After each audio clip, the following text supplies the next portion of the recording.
ಕುವೆಂಪು ಈ ನಾಡಿಗೆ ನೀಡಿದ ಸಾಂಸ್ಕೃತಿಕ ಕೊಡುಗೆ ಅಪಾರ. ಅದಕ್ಕಾಗಿ ನಾವು ಯಾವ ಕಾಲಕ್ಕೂ ಅವರಿಗೆ ಸ್ಮರಣೀಯರಾಗಿರಬೇಕು ಎಂದು ಸಾಹಿತಿಗಳಾದ ಬೈರಮಂಗಲ ರಾಮೇಗೌಡ ಅವರು ಅಭಿಪ್ರಾಯಪಟ್ಟರು.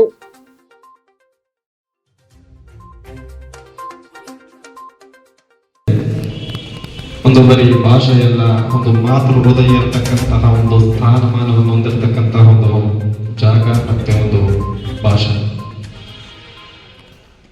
ನಾವೆಲ್ಲ ತಿಳ್ಕೊಂಡಿದ್ದೀವಿ. ಪಟ್ಟಣದ ಡಾಕ್ಟರ್ ಬಿ.ಆರ್. ಅಂಬೇಡ್ಕರ್ ಭವನದಲ್ಲಿ ಕರುನಾಡ ಸರ್ವಜನ ವೇದಿಕೆ ಸಂಘಟನೆ ಉದ್ಘಾಟನಾ ಸಮಾರಂಭ ಹಾಗೂ ರಾಷ್ಟ್ರಕವಿ ಕುವೆಂಪು ಅವರ ಜನ್ಮದಿನದ ಅಂಗವಾಗಿ ಏರ್ಪಡಿಸಿದ ಕಾರ್ಯಕ್ರಮದಲ್ಲಿ ಮಾತನಾಡುತ್ತಿದ್ದರು. ವಿಶ್ವಮಾನದ ಸಂದೇಶದೊಂದಿಗೆ ಈ ನಾಡನ್ನು ಸಾಂಸ್ಕೃತಿಕವಾಗಿ ಕಟ್ಟಿದವರು ಕುವೆಂಪು ಎಂದರು. ಪ್ರಾಸ್ತಾವಿಕವಾಗಿ ಮಾತನಾಡಿದ ಕಗ್ಗೆರೆ ನಾಗೇಂದ್ರ ಬಾಬು, ಕುವೆಂಪು ಹಾಕಿಕೊಟ್ಟ ದಾರಿ ನಮ್ಮನ್ನು ಗಟ್ಟಿಗೊಳಿಸುತ್ತದೆ.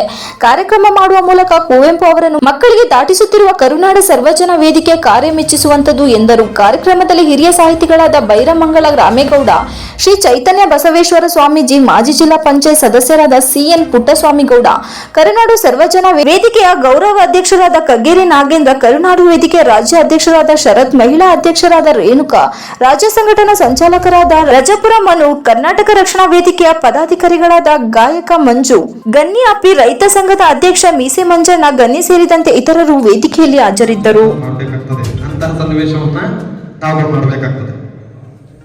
ಆದ್ರೆ ಇವತ್ತಿನ ಸನ್ನಿವೇಶ ಏನಾಗಿದೆ ಅಂತಂದ್ರೆ, ನಮ್ಮ ಕರ್ನಾಟಕಕ್ಕೆ ಬಂದಿದ್ದಾರೆ, ಕರ್ನಾಟಕದಲ್ಲಿ ಜಾಗ ಕೊಟ್ಟಿದ್ದೀವಿ, ಎಲ್ಲ ವ್ಯವಹಾರವನ್ನು ಮಾಡ್ತಾ ಇದ್ದಾರೆ. ಅವ್ರ ಹತ್ರ ಏನೋ ನಾವು ವ್ಯವಹಾರ ಮಾಡ್ಲಿಕ್ಕೆ ಹೋಗ್ಬೇಕು. ಆ ವ್ಯವಹಾರ ಮಾಡಕ್ ಹೋದಾಗ ಕುವೆಂಪು ಅವರು ಮೌಲ್ಯಮಾಪನ ಮಾಡಿ 17 ಅಂಕಗಳನ್ನು ಮಾತ್ರ ಕೊಡ್ತಾರೆ. 17 ಅಂಕಗಳಿದ್ರೆ ಆ ಪತ್ರಿಕೆಯಲ್ಲಿ ಪಾಸ್ ಆಗೋದಕ್ಕೆ, ಉತ್ತೀರ್ಣವಾಗೋದಕ್ಕೂ ಸಾಧ್ಯ. ಕೊನೆಗೆ ಅಲ್ಲಿನ ಕುಲಪತಿಗಳಾಗಿದ್ದಂತ ಸುಬ್ರಾಯರು, ಕುವೆಂಪು ಅವರ ಗುರುಗಳಾಗಿದ್ದಂತೆ ಟಿ.ಎಸ್. ವೆಂಕಣ್ಣಯ್ಯನವರ ಮೂಲಕ ನೋಡ್ರಿ ಶಿಷ್ಯ ಇದು ಮಾಡಿದ್ದಾನೆ. ಎಲ್ಲ ರಾಜ್ಕುಮಾರರಿಗೆ 100ಕ್ಕೆ 80, 90, 100 ಕೊಟ್ಟಿರ್ಬೇಕಾದ್ರೆ 17 ಕೊಟ್ಟಿದ್ದಾನೆ. ಸ್ವಲ್ಪ ವಿಚಾರಿಸಿ. ವೆಂಕಣ್ಣಯ್ಯನವರು ಬರ್ತಾರೆ, ಪುಟ್ಟಪ್ಪ, ರಾಜ್ಕುಮಾರ್ ಉತ್ತರ ಪತ್ರಿಕೆಯನ್ನ ನೀನು ಮೌಲ್ಯಮಾಪನ ಮಾಡಿದ್ದಿ, 17 ಕೊಟ್ಟಿದ್ದೀಯಂತೆ. ಅದನ್ನ ಹಿಂದೆ ಮುಂದೆ ಮಾಡು. 17 71 ಮಾಡಕ್ ಸಾಧ್ಯವಿಲ್ಲವೇ? ಕುವೆಂಪು ಅವರ ಗುರುಗಳಿಗೂ ಹೇಳ್ತಾರೆ, ನಾನು ಮೌಲ್ಯಮಾಪನ ಮಾಡಿದ್ದಾಗಿದೆ, ನನ್ನ ಮೌಲ್ಯಮಾಪನವನ್ನ ನಾನು ಯಾವುದೇ ಕಾರಣಕ್ಕೂ ತಿದ್ದುವುದಿಲ್ಲ. ಬೇಕಾದ್ರೆ ನೀವೇ ಈ ಉತ್ತರ ಪತ್ರಿಕೆಯನ್ನು ತೆಗೆದುಕೊಂಡು ಏನಾದರೂ ಬದಲಾವಣೆ ಮಾಡ್ಕೊಡಿದ್ರೆ ಮಾಡ್ಕೊಡಿ, ಅದಕ್ಕೂ ನನಗೂ ಸಂಬಂಧ.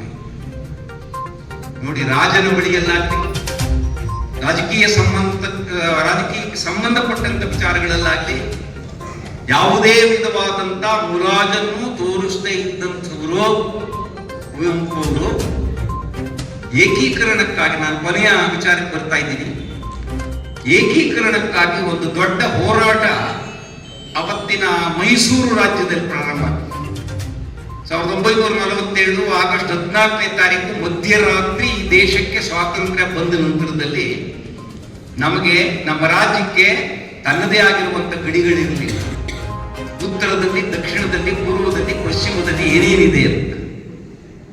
ಹಾಗಾಗಿ ಇದನ್ನ ಏಕೀಕರಣ ಮಾಡಿ ಮೈಸೂರು ರಾಜ್ಯ ಅಂತ ಇರುವಂತದ್ದರ ಜಾಗದಲ್ಲಿ ಕರ್ನಾಟಕ ಅಂತ ಇಡಬೇಕು ಅನ್ನುವಂತ ಕೂಗು ಪ್ರಾರಂಭ. ಈ ಕೂಗು ಕೇಂದ್ರ ಸರ್ಕಾರಕ್ಕೆ ಮುಟ್ಟಿ ಏಕೀಕರಣ ಅಂತವಂಥದ್ದು ನಡೆಯೋದಕ್ಕೆ 8 ವರ್ಷ ತೆಗೆದುಕೊಳ್ಳುತ್ತೆ. 1956ರ ವೇಳೆಗೆ ಕರ್ನಾಟಕ ಅನ್ನುವಂಥದ್ದು ಏಕೀಕರಣ ಆಗಿ, ಕರ್ನಾಟಕಕ್ಕೆ ಸೇರುವಂತಹ ಪ್ರದೇಶಗಳು ಯಾವ್ಯಾವ ಗಡಿಗಳೇನು ಅನ್ನುವಂಥದ್ದೆಲ್ಲವನ್ನೂ ಕೂಡ ಲೆಕ್ಕಾಚಾರ ಮಾಡಿ ಇದು ವಿಶಾಲ ಮೈಸೂರು ರಾಜ್ಯ ಅನ್ನುವಂತೆ ಹೆಸರಿಡುತ್ತಾರೆ. ಮತ್ತೆ ಹೋರಾಟ ಪ್ರಾರಂಭ ಆಗ್ತದೆ. ಮೈಸೂರು ಅನ್ನುವಂಥದ್ದು ಒಂದು ಸಾಮ್ರಾಜ್ಯವಾಗಿದ್ದು ಈಗ ಒಂದು ಊರಿನ ಹೆಸರು, ಒಂದು ಪಟ್ಟಣದ ಹೆಸರು, ಒಂದು ನಗರದ ಹೆಸರು. ರಾಜ್ಯಕ್ಕೆ ಅರ್ಥಪೂರ್ಣವಾದಂತ ಹೆಸರಿಡಬೇಕೆ ಹೊರತು ಯಾವುದೋ ಒಂದು ಪಟ್ಟಣದ ಹೆಸರನ್ನ ಇಡೋದು ಸರಿ ಇಲ್ಲ. ಇದಕ್ಕೆ ಕರ್ನಾಟಕ ಅಂತ ಹೆಸರಿಡಬೇಕು. ಇಂದಿನ ಐತಿಹಾಸಿಕ ದಾಖಲೆಗಳಲ್ಲಿ ಇದಕ್ಕೆ ಕನ್ನಡ ನಾಡು, ಕರ್ನಾಟಕ ಅಂತ ಇತ್ತು. ಉತ್ತರ ಮತ್ತು ದಕ್ಷಿಣ ಎರಡನ್ನೂ ಬೆಸೆಯುವುದಕ್ಕೆ ಲಾಯಕ